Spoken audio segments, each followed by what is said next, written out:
Wood is our next maker. Roger runs Clockworks, and he creates timepieces out of all kinds of things. If you've seen them on the floor, we've got one here. Do you want to bring that up?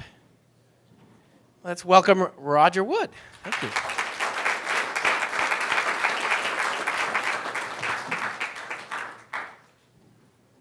How do I advance? Right arrow. Control it? Or, Right arrow. yeah, okay. I'm Roger Wood, as you kind of already know. I started off, well, this is my third major career, but I started off, the clock business, I started off being an artist, and I made some clocks for friends, and they really liked them.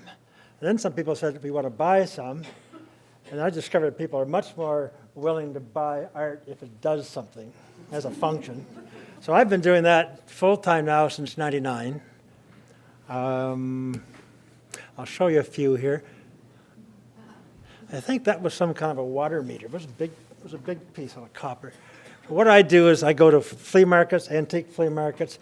I buy a lot of stuff on eBay.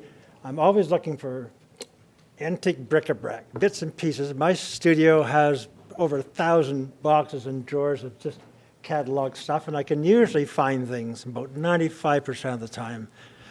The worst that can happen is take 10 or 15 minutes to find those stray bits and pieces. Most of these, this is actually one of the very first steampunk things I did back, I think, really early 90s, late 80s. That was a piano stool, so to give you some idea of the scale there. Mostly I like things that have a whimsical touch to them. That's my way of thumbing my nose at time.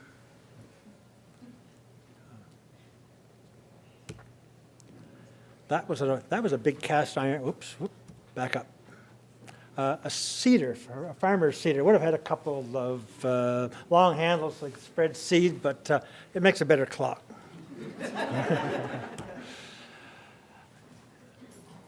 And that thing I made from, it was actually a wine decanter.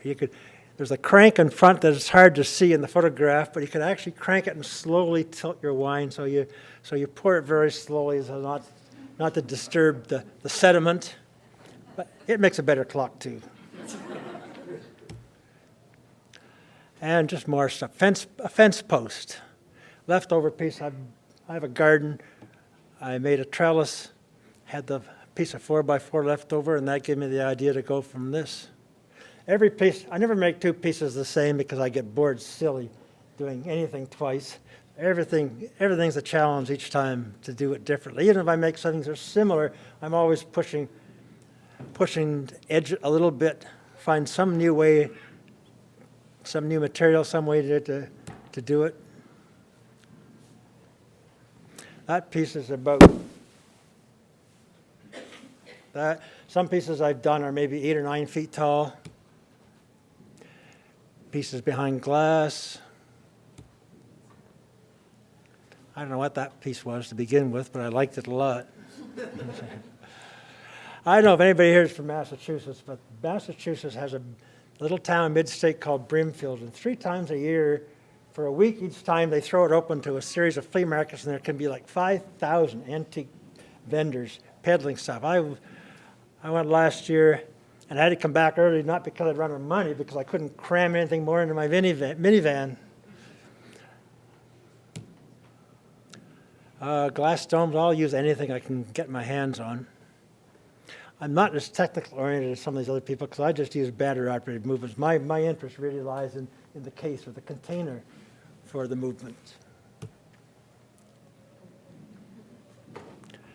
And that one was a commission from a woman. She wanted it for her husband who was retiring, and he worked for a company that made fire engines. So that's why all the red in there and the dome lights and the bells and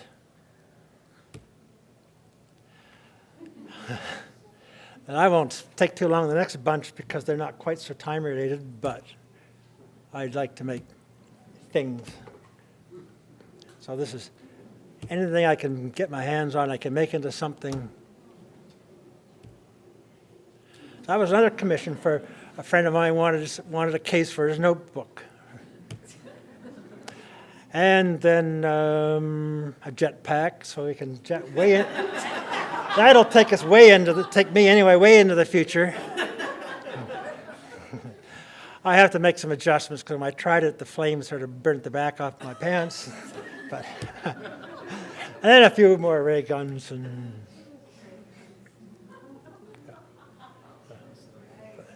Just, I like to make things. I like to think with my hands.